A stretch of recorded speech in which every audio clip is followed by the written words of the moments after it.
तो functional analysis का course हम स्टार्ट कर रहे हैं। इसके लिए जो हम बुक्स फॉलो करेंगे ना, मैं आपको बता देता हूँ। फंक्शनल एनालिसिस,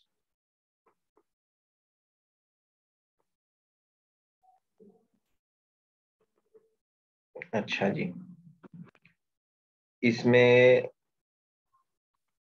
सबसे पहले नंबर पे जो हम बुक यूज करेंगे ना, क्रेजी की बुक है। पूरी दुनिया में ये पढ़ी जाती है, हर जगह, ठीक है।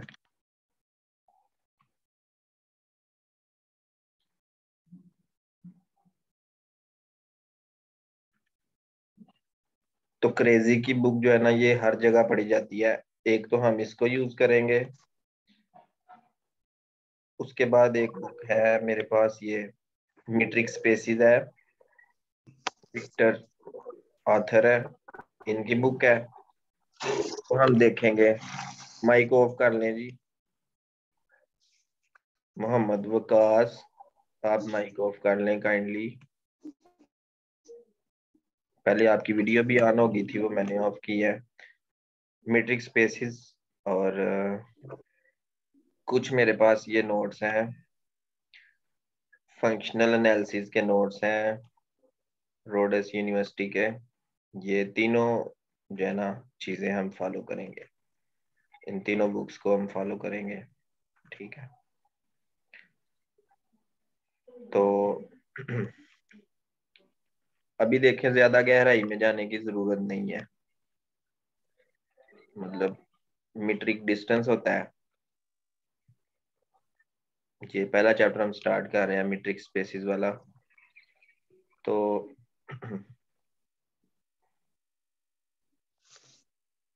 ये हमारे पास आ गया,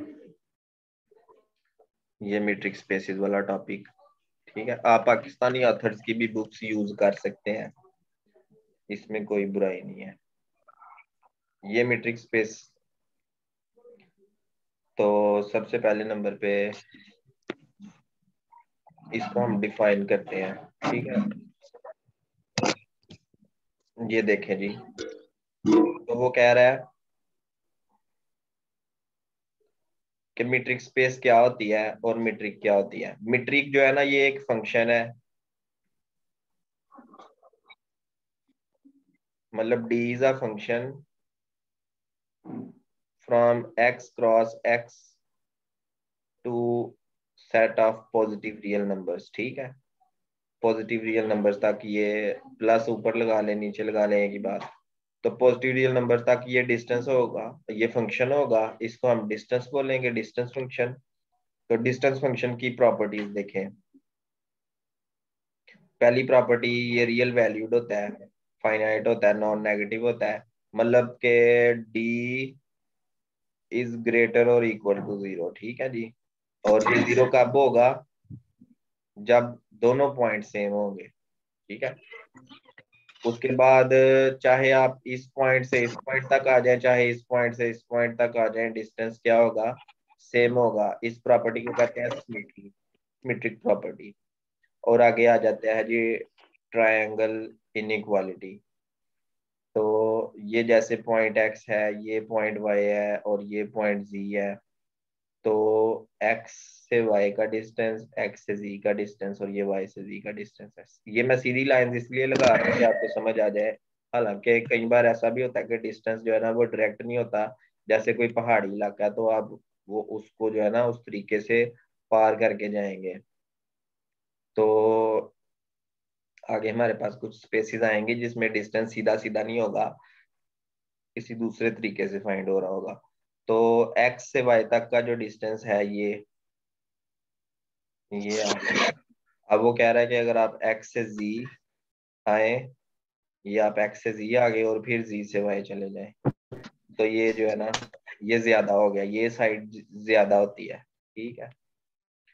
तो ये ट्रायंगुलर इनइक्वालिटी, ये चार प्रॉपर्टीज किसकी हैं, मीट्रिक की। मीट्रिक, अब इन चार प्रॉपर्टीज, अगर ये चार प्रॉपर्टीज इस डी पर अप्लाई हो रही हैं, जो डी फंक्शन है ये इन चार प्रॉपर्टीज को सेटिस्फाई कर रहा है एक्स के साथ, तो एक्स डी को हम क्या बोलेंगे, मीट्रिक स्पेस, जिसमें एक्स क्या होगा, अंडरलाइंग सेट या ग्राउंड सेट भी इसको कह सकते हैं। ठीक, ये उसने समझाने की कोशिश की हुई है ट्रायंगुलर। अब वो कह रहा है कि जो ट्रायंगुलर इनइक्वालिटी है ना वो एन पॉइंट्स पे भी लग सकती है। मतलब हमारे पास कुछ एन पॉइंट्स है ना, जैसे ये पहला पॉइंट है, दूसरा पॉइंट है, तीसरा पॉइंट है, फोर्थ पॉइंट है, फिफ्थ पॉइंट है, सिक्स्थ पॉइंट है, point number 7, point number 8, point number 9, और ये फर्स्ट से फिर मिल गया। ठीक है, तो इस पहले पॉइंट x1 से इस लास्ट वाले पॉइंट x9 तक जो डिस्टेंस है वो लेस होगा, बाकी सबको आप ऐड कर ले तो ये सारे पॉइंट्स के लिए जो है ना ट्रायंगुलर इनइक्वालिटी यहाँ पे भी होल्ड करती है। इसको जनरलाइज्ड ट्रायंगुलर इनइक्वालिटी कहते हैं। ठीक हो गया, आगे चलते हैं। उसके बाद आपने क्या करना है, अब कुछ मैट्रिक्स है जो डिफरेंट स्पेसिस पे डिफाइन, जैसे रियल लाइन के ऊपर एक मैट्रिक क्या होगी, जो डिस जैसे ये फंक्शन है ना D from R cross R to R plus. ठीक है, तो ये जो फंक्शन है ये मॉड है, ये वाला distance of X Y is equal to X minus Y mod. जैसे ये रियल लाइन है, ये पॉइंट एक्स है, ये पॉइंट वाई है, इन दोनों के दरमियान डिस्टेंस क्या होगा, जस्ट आप एक्स माइनस वाई मॉड करेंगे तो ये डिस्टेंस आ जाएगा। चारों प्रॉपर्टीज इस पे सेटिस्फाई होती हैं। आपने प्रॉपर्टी सेटिस्फाई करके अब इसको चेक नहीं करना, जस्ट आपने इसको अपने माइंड में रखना है। अब ये देखें, जैसे ये यहाँ पे थोड़ा ना उसने मुश्किल वर्डिंग में लिखा हुआ है आर स्केयर का। जैसे देखें ना, ये एक्स के कोऑर्डिनेट्स, आप इसको इस तरह से सोचें कि एक्स के कोऑर्डिनेट्स क्या हैं, x1 x2, ये पॉइंट एक्स के कोऑर्डिनेट्स हैं, और ये पॉइंट वाई के कोऑर्डिनेट्स हैं y1 y2। ठीक है, जैसे ये मैं आपको बना के दिखा देता हूँ ना, ये मेरे पास प्लेन है ना, तो ये एक पॉइंट x है और ये एक पॉइंट y है। अब इस पॉइंट x के कोऑर्डिनेट्स जो है ना क्या है, x1 कामा x2, और इस पॉइंट y के कोऑर्डिनेट्स है y1 कामा y2। आपने ये नहीं समझना ये x एक्सिस है और ये y एक्सिस है, आप सिर्फ ये समझें कि ये जो है ना ये पहला एक्सिस है और ये दूसरा एक्सिस है। ठीक है, पहले एक्सिस और दूसरे एक्सिस के मुताबिक जो है ना ये पॉइंट बन गया, एक्स जो है ये एक पॉइंट है, वाई भी एक पॉइंट है। आप अक्सर ऐसे लिखते होंगे ना, पी एक पॉइंट है, एक्स वाई उसके कोऑर्डिनेट्स हैं। आप ये समझें कि जो पहला कंपोनेंट है ना इस पॉइंट एक्स का, वो x1 है और दूसरा कंपोनेंट x2 है। इसी तरह ये जो पॉइंट y है इसका पहला कंपोनेंट y1 है और y2 है। तो जो डिस्टेंस होगा, डिस्टेंस फार्मूला से क्या होगा, पहले में से पहला माइनस कर दें, x1 minus y1 square plus x2 minus y2 square, और स्क्वायर रूट कर ले। जीटा ईटा आप रहने दें, ठीक है, जीटा ईटा थोड़ा मुश्किल लगेगा। और उसके बाद अब देखें, मैं थोड़ा सा ना इसको रेज कर देता हूँ। अब जो ये है ना आर स्क्वायर पे ये एक मीट्रिक है, ये चारों प्रॉपर्टीज को सेटिस्फाई कर रहा है ये वाला फंक्शन। इसी तरह एक और मीट्रिक है ये, ठीक है, ये दूसरी मीट्रिक, मतलब ये कोई और फंक्शन है, मतलब इसका नाम है D1। ये भी R square cross R square से आर प्लस तक है। ये जो फंक्शन है D1, ये भी एक मीट्रिक स्पेस, मतलब D1 को अगर कॉमा लगा के आर स्क्वेयर के साथ लिख देंगे ना तो ये भी एक मीट्रिक स्पेस बना देगा। जैसे ये फंक्शन भी मीट्रिक स्पेस बना रहा है, ये फंक्शन भी मीट्रिक स्पेस। तो ये उसने डी डिफाइन किया हुआ है। आगे मेरा ख्याल है कि वो उसको, चले मैं आपको दूसरा एक्सप्लेन कर देता हूँ। आप मान लें यहाँ पे एक्सप्लेन कर दे, जैसे ये फर्स्ट, ये पहला एक्सिस है और ये दूसरा एक्सिस है। ठीक है, तो दो x1 x2 और y1 y2 ले लेते हैं। ठीक है, अब ये जो पॉइंट है x और ये जो पॉइंट है y, अब इन दोनों का डिस्टेंस ये सीधी लाइन नहीं होगी, सीधी लाइन किसमें है, डी में। हम D1 को एक्सप्लेन करना चाह रहे हैं। तो D1 के मुताबिक अगर इसके कोऑर्डिनेट्स यहाँ पे है ना, x1 यहाँ पे है, और इसका ये जो y कंपोनेंट है ये x2 जो है ना वो यहाँ पे है। इसी तरह जो पॉइंट y है, y का पहला कंपोनेंट यहाँ पे है जिसको हम y1 कह रहे हैं, और इसका दूसरा कंपोनेंट यहाँ पे है जिसको हम y2 कह रहे हैं। ठीक है, अब उसने डिस्टेंस कैसे डिफाइन किया है, x एक्सिस पर डिस्टेंस निकाल लिया ये, मतलब वो कह रहा है कि इसका और इसका जो डिस्टेंस होगा वो सीधा सीधा नहीं होगा।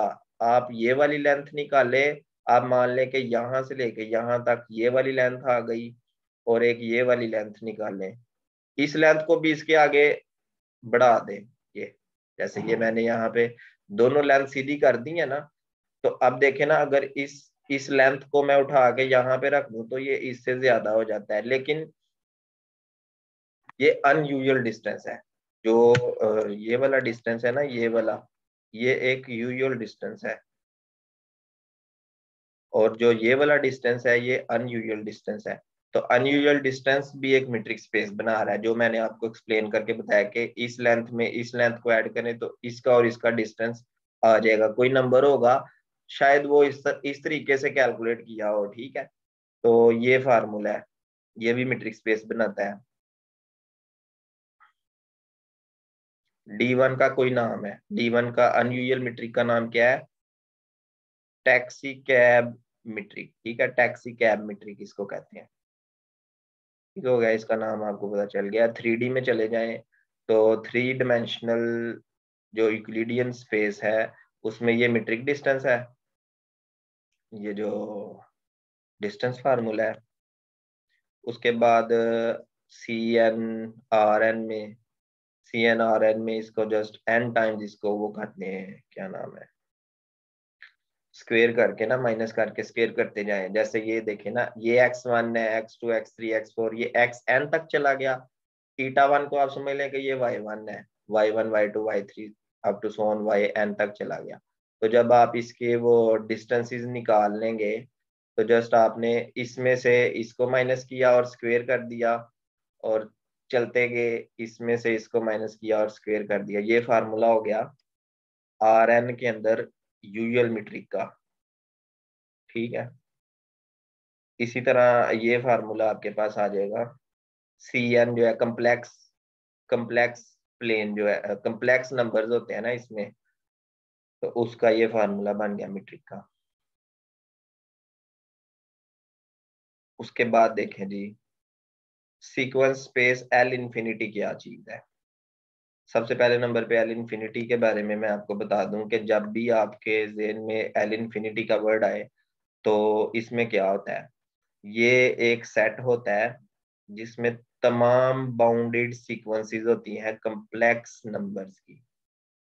ठीक है, जैसे देखे ना, ये पॉइंट है, मैं यहाँ पे अब आपको एक्सप्लेन करता हूँ इसकी explanation explanation of L infinity. तो आप मान लें कि एक पॉइंट x ले लिया L इंफिनिटी में से, तो अब हमने L इंफिनिटी की जो डेफिनेशन पढ़ी थी, इसको कहते हैं set of all bounded sequences of complex numbers. इसका मतलब है कि जो x है, x एक बाउंडेड सीक्वेंस होगी कम्प्लेक्स नंबर्स की। मतलब x अगर एक सीक्वेंस है तो इस x को मैं ऐसे लिख सकता हूँ ना, x में कुछ पॉइंट्स हैं, x1, x2, x3, और ये चलता जा रहा है। अब x1 क्या होगा, x1 एक होगा कम्प्लेक्स नंबर, x2 क्या होगा, x2 भी एक मतलब अगर x1 एक कम्प्लेक्स नंबर है तो x1 कैसा होगा, x1 कुछ ऐसा होगा a1 प्लस योटा b1। इसी तरह x2 कैसा होगा, x2 ऐसा होगा कि ये होगा a2 प्लस अयोटा b2। इसी तरह x3 कैसा होगा, A3 प्लस योटा B3 होगा, ठीक है। मतलब कि ये ऐसी सीक्वेंस है जिसकी हर टर्म एक कम्प्लेक्स नंबर है, ठीक है। और ये बाउंडेड है, तो बाउंडेड की प्रॉपर्टी आपको पता है कि बाउंडेड सीक्वेंस क्या होती है, हमने रियल एनालिसिस में पढ़ा था। सेम वही चीज कम्प्लेक्स एनालिसिस में भी है कि एक सीक्वेंस बाउंडेड होगी अगर तमाम n बिलोंग टू n के लिए, ठीक है ना, कोई एग्जिस्ट कर जाए positive real number m greater than 0 such that के एक्स एन का जो मॉड है ना वो लेस आ जाए उस m से, तो ये बाउंडेड की निशानी होती है। मतलब कि एक्स वन की मैग्नीट्यूड निकाले जरा, एक्स वन की मैग्नीट्यूड क्या होगी, मतलब A1 प्लस एओटा B1 की मैग्नीट्यूड, ठीक है। और ये आ जाएगा A1 square plus B1 square square root. अब क्योंकि ये कोई नंबर आ जाएगा, ये जो भी नंबर आएगा, मतलब इस पहले कम्प्लेक्स नंबर की जो मैग्नीट्यूड आएगी वो इस m से लेस होगी, इसी तरह दूसरे कम्प्लेक्स नंबर की जो मैग्नीट्यूड आएगी वो इस m से लेस होगी, तीसरे की जो मैग्नीट्यूड आएगी वो इस m से लेस होगी। इसका मतलब है कि मैंने एल इन्फिनिटी का सिर्फ एक एलिमेंट उठाया और उस एलिमेंट की जो हर टर्म है, मतलब क्योंकि ये एलिमेंट अपने आप में एक सीक्वेंस है, तो इस तरह की जितनी भी सीक्वेंसेस होंगी, बाउंडेड सीक्वेंसेस होंगी कम्प्लेक्स नंबर्स की जो इन प्रॉपर्टीज को सेटिस्फाई कर रही होंगी, उन तमाम सीक्वेंसेस को हम क्या बोलेंगे, वो किस में चली जाएंगी, एल इन्फिनिटी में, ठीक है। सही हो गया। तो देखें, ये वही बात कर रहा है ना, कि ये जो वो बात कर रहा है सी एक्स जो है ना, असल में वो सी एक्स को कह रहा है कि ये एम है, जो मैंने एम लिखा है ना, ये वो उसकी बात कर रहा है कि कोई एम ऐसा एग्जिस्ट कर जाएगा जिसमें हर टर्म का जो मैग्नीट्यूड होगा वो उस खास एम से लेस या इक्वल भी हो सकता है, ठीक है। इस बुक में वो इक्वल भी कह रहा है, तो वो आप लेस भी कह सकते हैं, इक्वल भी इसको कह सकते हैं, इसमें कोई जो है ना इतनी कोई बड़ी बात नहीं है। सही हो गया। तो अब देखें अगली बात क्या है। अगली बात ये है, चले हमने इसके एलिमेंट्स को डिफाइन कर दिया कि इसके अंदर एलिमेंट्स कैसे होंगे। आप मान लें कि इसमें तमाम ऐसे एलिमेंट्स पाए जा रहे हैं, तो अब आप क्या करें, दो एलिमेंट्स उठाएं इस सीक्वेंस के, ठीक है, दो एलिमेंट्स उठाएं। मैंने अभी आपको बताया कि एल इन्फिनिटी के अंदर हर एलिमेंट एक सीक्वेंस है, each element is a bounded sequence. अच्छा जी, मैंने एक्स और वाई उठा लिए। अब आप बताएं एक्स क्या है। एक्स एक सीक्वेंस है कम्प्लेक्स नंबर्स की जो बाउंडेड है। वाई क्या है, वाई वाई भी एक सीक्वेंस है कम्प्लेक्स नंबर्स की। अच्छा, अगर हम एक्स को इस तरह से लिख लें, x1 x2 x3 और चलता जा रहा है, वाई को इस तरह से लिख लें, y1 y2 y3 और ये चलता जा रहा है। अब देखें एक्स बाउंडेड है, ये सीक्वेंस बाउंडेड है ना, तो हम कह सकते हैं कि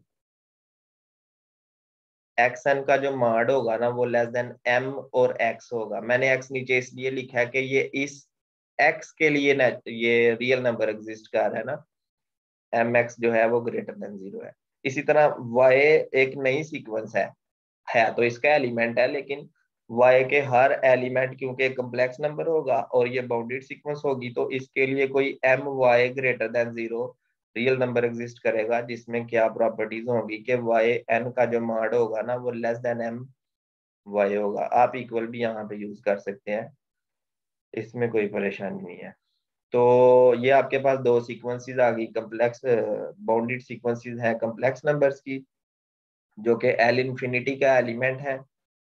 अब डिस्टेंस मुझे बताएं कि एक्स और वाई के दरमियान क्या होगा। अब ये इंटरेस्टिंग बात है, देखे ना, इस सीक्वेंस का और इस सीक्वेंस का डिस्टेंस क्या होगा।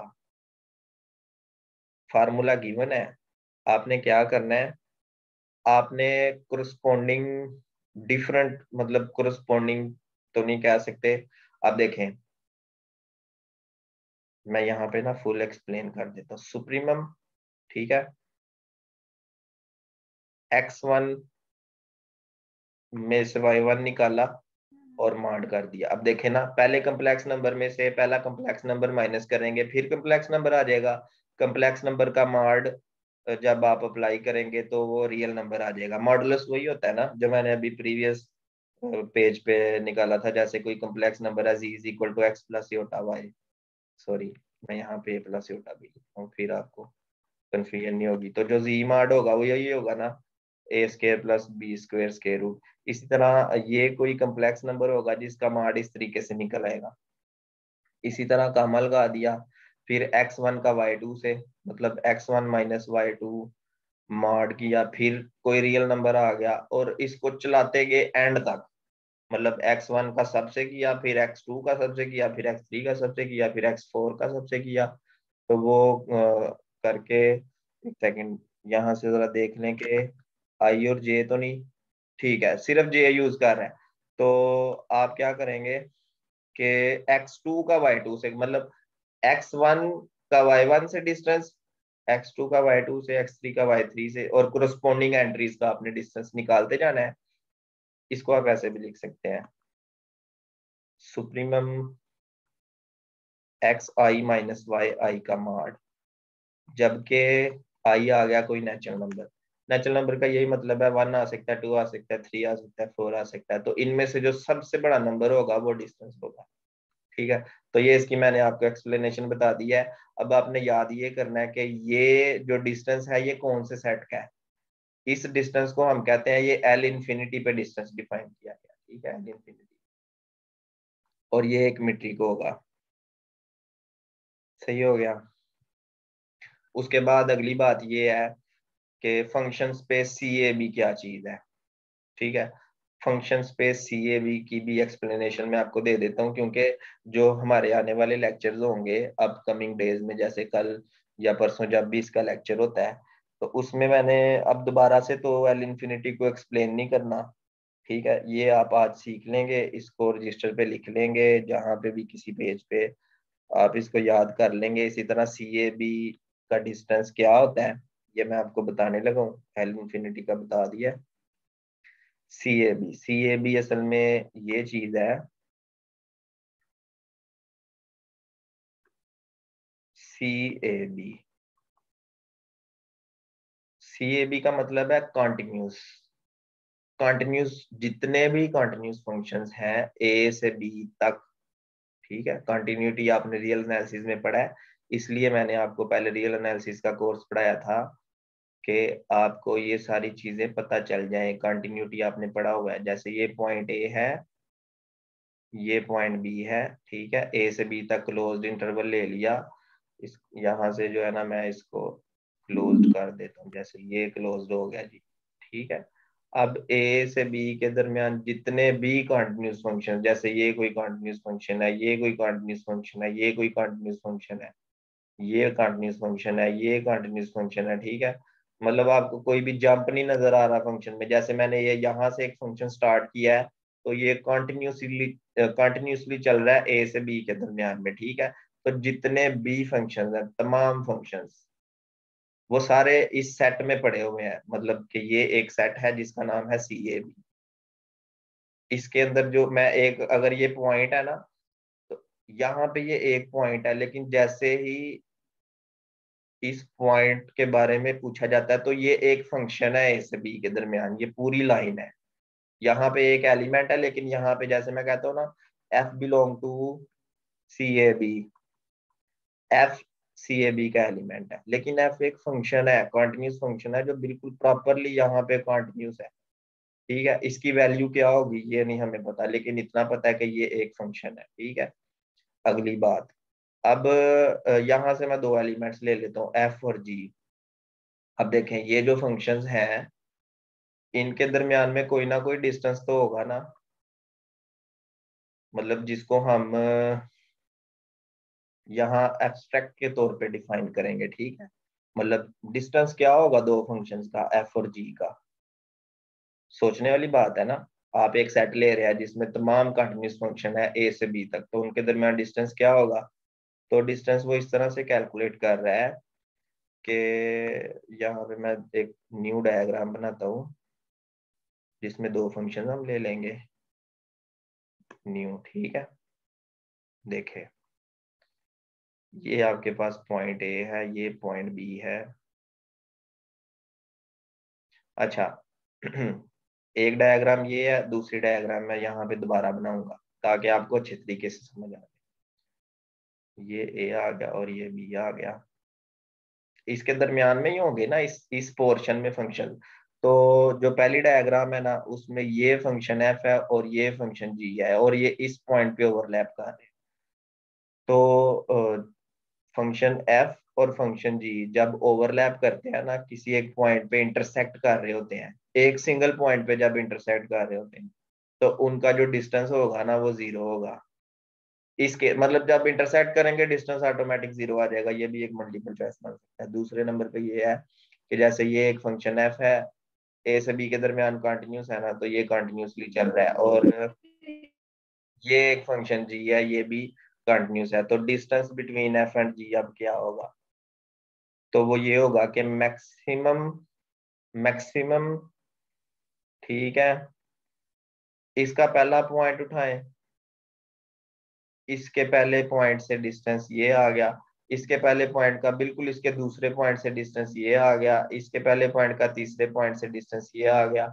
सारे डिस्टेंसेस आप इस पहले पॉइंट से पहले वेरिएशन ले जाए दूसरे फंक्शन के हर पॉइंट तक, मतलब ये पहला पॉइंट है ना, तो ये बिल्कुल सीधा सीधा आपने वेरिएशन ले गए, फिर आप इसके थोड़ा आगे मूव करें दूसरे पॉइंट। अब देखें, आप ये काम रियलिटी में तो नहीं कर सकते ना, आप मतलब आप किसी भी लाइन के ऊपर पॉइंट्स को काउंट नहीं कर सकते, तो इसलिए ऐसा करना तो मुश्किल होगा। लेकिन क्योंकि कैलकुलस में आपके पास कुछ टेक्निक्स हैं, आपने मैक्सिमाइज करना सीखा हुआ है किसी भी फंक्शन को। आपको एक फंक्शन अगर मैं एक्स में दे दूं, F of X equal to X square plus 2x plus 1, तो इसको मैक्सिमाइज करना आपको आता है। आप वो जो फर्स्ट डेरिवेटिव निकालते हैं, क्रिटिकल पॉइंट्स, फिर उसका डबल डेरिवेटिव, और वो लेस आ जाए तो वो मैक्सिमाइज हो रहा होता है, मिनिमाइज हो रहा होता है, जो भी है। तो ये टेक्निक्स आपको पता है, तो उन टेक्निक से फिर क्या होगा कि आप इन दोनों के दरमियान जो भी मैक्सिमम डिस्टेंस होगा ना, मतलब F of X minus G of X का जो मॉड होगा, तो मैक्सिमम जो भी आंसर आएगा ना इसका, मतलब वो आपके पास आंसर होगा। अच्छा, अब ये देखें यहाँ पे टी भी सेम है, तो एक चीज इसमें आप ये कम करें। अभी मैंने आपको बताया ना कि आपने एक पॉइंट को सब में वेरिएट करना है, ऐसा नहीं है। जरा रुक जाए, करना क्या है इस तरीके से, ये ए और ये बी है, ये फंक्शन एफ आ गया और ये फंक्शन जी आ गया। तो आपने यहाँ से एक टी ले लिया, टी। अब इस टी के कोरस्पॉन्डिंग यहाँ से ये एफ की वैल्यू होगी, ये जी की वैल्यू होगी, ये डिस्टेंस आ गया। फिर थोड़ा आगे मूव करेंगे, यहाँ से इधर आ जाए या इधर ही रह जाए, तो ये अगला डिस्टेंस है, ये अगला डिस्टेंस है। ये बिल्कुल ये जो वर्टिकल लाइन है ना, इन इन वर्टिकल लाइन में से जो सबसे बड़ी लाइन होगी ना, वो असल में इन दोनों के दरमियान में डिस्टेंस होगा। तो अगर ये डिस्टेंस होगा,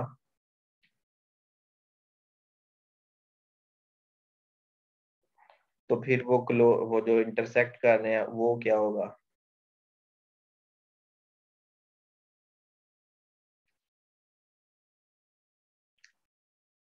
अच्छा हाँ, सॉरी, मैंने आपको पहले जो बताया था ना वो मैंने गलत बता दिया था, मिस्टेक हो गई थी।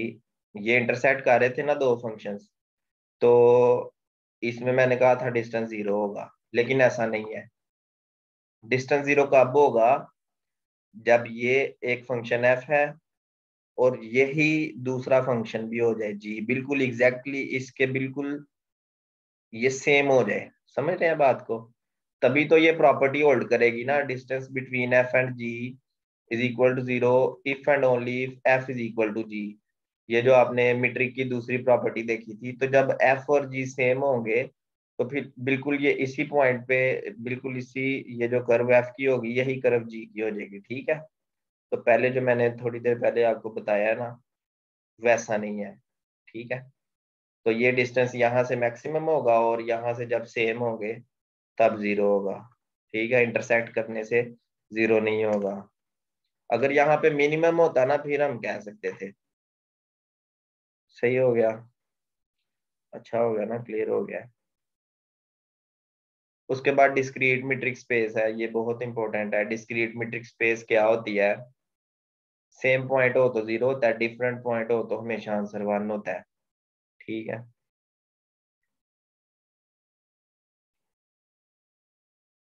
ये फार्मूला भी एक मीट्रिक बनाता है।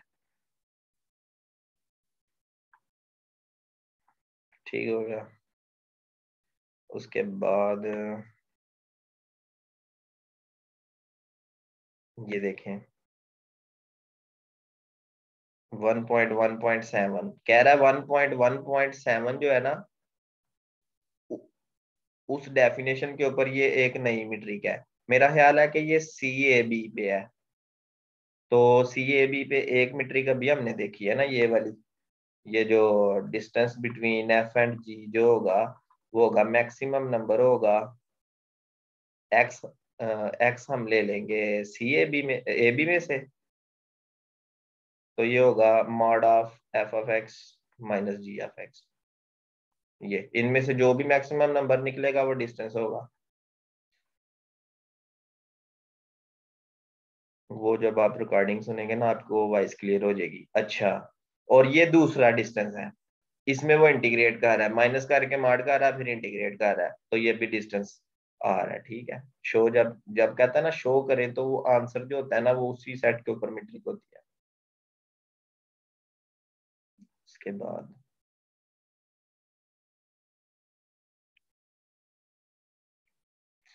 ये आपने याद करनी है, इनइक्वालिटी है ये भी। एक ये होल्ड करता है और एक ये होल्ड करता है, इसको भी आपने याद रखना है। सही हो गया। यहाँ तक काफी है, आज अभी हमने ये स्टार्ट किया है। आप इंट्रोडक्टरी लेक्चर जरूर ये वाला देखें। जो आपके दोस्त रह गए हैं उनको भी आप ये वाला लेक्चर जरूर दिखाएं। ठीक है, ये जो फर्दर एग्जांपल्स है ना, ये अब हम कल देखेंगे और फिर इसको हम आगे लेके चलेंगे। ठीक है, तो अच्छा, जितना हमने किया उतना ही करना है फिलहाल आज के दिन के लिए। उसके बाद आपने इस बुक को देखना है, ये जो बुक है ना, मीट्रिक स्पेस बाय विक्टर। इस बुक को जस्ट देखना है। सारी बुक्स का पीडीएफ अभी मैं सेंड करता हूँ। आप बस थोड़ा सा जो है ना सब्र रखें। अच्छा, इस बुक की खास बात पता है क्या है? ये एक चीज को ना बड़े डिटेल में एक्सप्लेन करता है, बहुत जबरदस्त तरीके से। ये सीक्वेंसेस बना रहा है, देखें। ये सीक्वेंसेस तरतीब से बता रहा है सीक्वेंस कैसे बनती है। ठीक है, आगे देखें, आगे भी बड़ा कुछ बताएगा। ये देखें कि x f of x one x two equal है x three f of x two के इक्वल है। किस तरीके से क्या चीज कैसे बनती है, ये आप खुद देखिएगा। इसको जस्ट फॉर नॉलेज आपने बुक को एक बार पढ़ना है। ठीक हो गया, ताकि आपको मैथ करने का शौक पैदा हो। देखे कैसे डायग्राम्स बना के, तो यहाँ पे बता रहे हैं। मीट्रिक वाले चैप्टर में आप डायरेक्ट भी जा सकते हैं। ये मीट्रिक स्पेस है ना, जैसे डिस्टेंस पहले उसने फुल डिटेल से उसको एक्सप्लेन किया हुआ है। ठीक है, ये उसने एक एग्जांपल दिया है, लंदन और मैनचेस्टर शेफील्ड। देखें, ये सारा उसने बताया। फिर ये डिस्टेंस, अब यहाँ पे उसने तीन प्रॉपर्टीज लिखी हुई है, क्योंकि उसने जो क्या नाम है, डिस्टेंस तो होता ही नॉन नेगेटिव है ना, तो उसने पहले क्या किधर किधर गया है, ये देखें। ये फॉर एग्जांपल ये उसने इधर बताया हुआ है। फिर ये ट्रायंगुलर इनइक्वालिटी आगे जनरलाइज कैसे करना है, एक पॉइंट शामिल किया, दो की है, तीन की है, और ये एन तक शामिल कर दिए। तो यहाँ पे आपको जो है ना, आप देखें ये आर के ऊपर जो हमने यहाँ पे पढ़ा था, किधर गया है, ये देखें। अभी ये सिर्फ यहाँ पे आपने स्टेटमेंट पढ़ी है ना, इस बुक में आपको सोल्यूशन भी ये मिल रहा है, ये देखे सारा। और सारी डिटेल आपको हर चीज बता रहा है, सी के ऊपर डिस्टेंस और आर स्केयर के ऊपर डिस्टेंस। ये इसी तरह ये प्रूव कर रहा है उनको प्रॉपर्टीज को सारी डिटेल के साथ। ये मैंने थोड़ा थोड़ा जब मैंने पढ़ा था ना, मैंने थोड़ी डिटेल्स लिखी हुई है। बुक आपको मिल जाएगी, ये देखें। ये आ गया डिस्क्रीट स्पेस आ गई है, ये कुछ, ये लिफ्ट मीट्रिक है। ठीक है, अब देखें आर स्केयर के ऊपर एक और मीट्रिक है। पहले हमने दो किस्म की मीट्रिक्स यहाँ पे देखी है ना, एक तो ये यूजुअल मीट्रिक है, और जो दूसरी मीट्रिक है वो हमने कौन सी देखी है, टैक्सी कैब मीट्रिक है। और जो तीसरे नंबर पे यहाँ पे हमने देखी है ना, इसको लिफ्ट मीट्रिक कहते हैं, ये वाली, ये देखें। आपको ये पाकिस्तानी ऑथर्स, मैं नाम तो यहाँ पे नहीं ले रहा, लेकिन आपको ये वाली मीट्रिक पाकिस्तानी ऑथर्स की बुक्स में नजर आ रही होगी। ठीक है, ऐसे नाम लेना बेहतर नहीं लग रहा मुझे, इसलिए मैं आगे जा रहा हूँ। ये मीट्रिक भी आप देख सकते हैं यहाँ से, सारी एक्सप्लेनेशन यहाँ पे गिवन है, देखें डायग्राम बनाया हुआ है उसका। ये जो लिफ्ट मीट्रिक है, ध्यान से देखें ना आप, पता चल जाएगा। ये देखें, ये देख रहे हैं सारे स्टूडेंट्स, ये लिफ्ट मीट्रिक का डायग्राम बना के समझाने की कोशिश। ये बहुत अच्छी बुक है ओवरऑल, अगर इसको देखा जाए ना। ये कम्प्लेक्स नंबर के ऊपर है। ये एक और डिस्टेंस आर स्केयर पे, ये देखें मैक्सिमम लगा के तो फार्मूला, ये आप इसको भी देख सकते हैं। उसके बाद ये आगे आप इसको देखेंगे ना, मैं आपको सेंड कर दूंगा ये बुक, ये बहुत अच्छी बुक है। इसमें आपको काफी डिटेल्स मिल जाएंगी मैट्रिक्स स्पेसिस, ये सीक्वेंसेस आ गई हैं। आपने कम्प्लेक्स एनालिसिस में सीक्वेंसेस पढ़ी हैं। अब 2020 के पेपर में एक सीक्वेंस कम्प्लेक्स भी आई हुई थी, तो ये आगे आप इसको देखिएगा। आज के लिए इतना काफी है, बाकी हम बाद में डिस्कस करेंगे। ठीक है जी, अल्लाह हाफिज।